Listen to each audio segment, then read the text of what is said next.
Assalamualaikum warahmatullahi wabarakatuh. Bismillah, alhamdulillah, wassalatu wassalamu ala rasulillah wa ala alihi wa sahbihi wa mawalah. La hawla wa la quwata illa billah, amma ba'. Bulan Ramadan sering disebut syahrul ta'awun, syahrul muwasat, syahrul yatim, syahrul mubarak. Nah, ini semua menunjukkan kedalaman bulan Ramadan. Salah satu momentum bulan Ramadan sering kita jadikan sebagai bulan untuk kita meningkatkan kepedulian kita kepada anak yatim.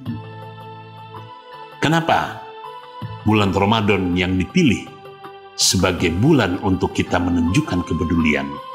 Karena di bulan Ramadan ada dua hal. Yang pertama, bulan Ramadannya itu sendiri.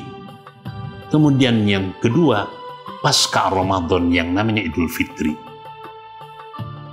Anak yatim di dua momentum tersebut tentunya sangat memerlukan perhatian dari kita. Sangat memerlukan kepedulian dari kita. Sangat memerlukan kasih sayang daripada kita.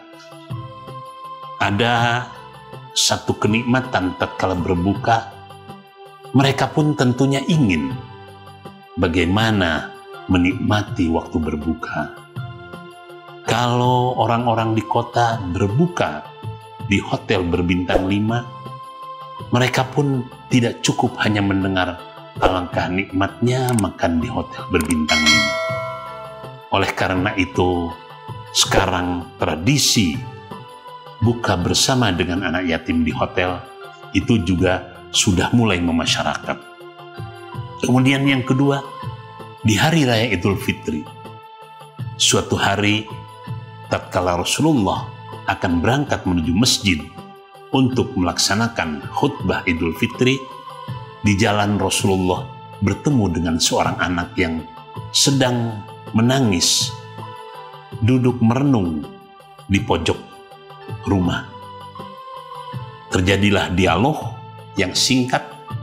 Ternyata anak tersebut tidak bisa ikut bergembira sebagaimana anak-anak yang lain, karena kebetulan anak tersebut orang tuanya meninggal di dalam peperangan membela agama Allah.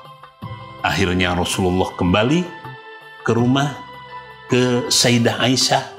Rasulullah meminta uang, minta sediakan anak tersebut makan, carikan baju baru, dan lain-lain. Nah, jadi kepedulian kepada anak yatim sedemikian rupa. Kalimat yatim di dalam Al-Quran kurang lebih ada sekitar 30-an. Ada yang berbentuk jama, ada yang berbentuk mufrad, ya. Ada yang menggunakan kata yatama dan sebagainya. Misalnya, salah satu ayat sebagaimana yang kita sering baca dalam surat Ad-Duha ayat 9, fa'ammal yatima fala taqhar. Takhar di sini tentu saja kalau dalam makna sederhana, makna apa adanya, jangan menghardik, jangan menegur dengan cara yang keras, jangan memarahi, jangan sampai berbuat kasar. Ya. Sengaja Allah abadikan satu peringatan kepada anak yatim, fala taqhar. Kalau asal katanya adalah hardik, tetapi kita coba ambil garis besar, yang dimaksud di sana adalah jangan sampai kita berbuat kasar. Kenapa jangan sampai menghardik? Kenapa jangan sampai berbuat kasar? Kita tahu bahwa anak yatim hanya menerima kasih sayang dari sepihak saja. Dia hanya menerima dari ibunya saja. Sementara dari ayahnya, dia mungkin sudah tidak bisa mendapatkan kasih sayang sebagaimana anak-anak yang lainnya. Ada satu kitab yang cukup bagus yang ditulis oleh salah seorang ulama yang berasal dari Saudi, Al-Aitam Wayyaru Majrat Tarikh. Anak-anak yatim yang merubah peta sejarah dunia. Dalam kitab tersebut disebutkan oleh pengarang kurang lebih ada 300 ulama-ulama besar di dalam sejarah perkembangan ilmu Islam ternyata dalam status anak yatim. Disebutkan dalam buku tersebut misalnya yang anak yatim, Imam Syafi'i lahir dalam keadaan yatim. Imam Hambali pun demikian, pada usia 2-3 tahun telah ditinggal oleh ayahandanya. Imam Ghazali demikian juga. Kemudian Imam Ibnul Qayyim Az-Zawji juga begitu. Kemudian Imam Sufyan Ats-Tsauri, Imam Bukhari, dan masih banyak lagi imam-imam yang lain.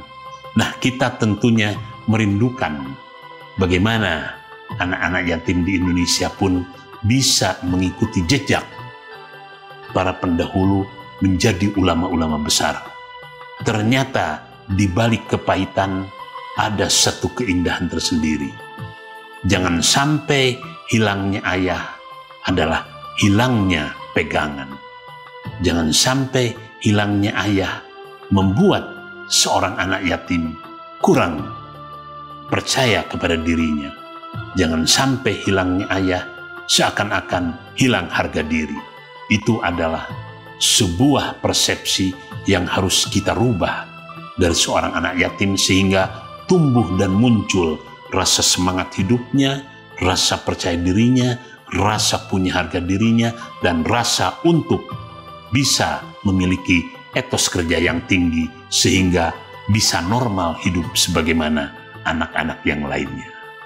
Mudah-mudahan uraian singkat yang mencoba menggelitik tentang anak yatim ini bisa dijadikan motivasi untuk tumbuhnya rasa sadar kepedulian kita terhadap anak-anak yatim. Wallahul muwaffiq ila aqwamit thoriq. Wassalamualaikum warahmatullahi wabarakatuh.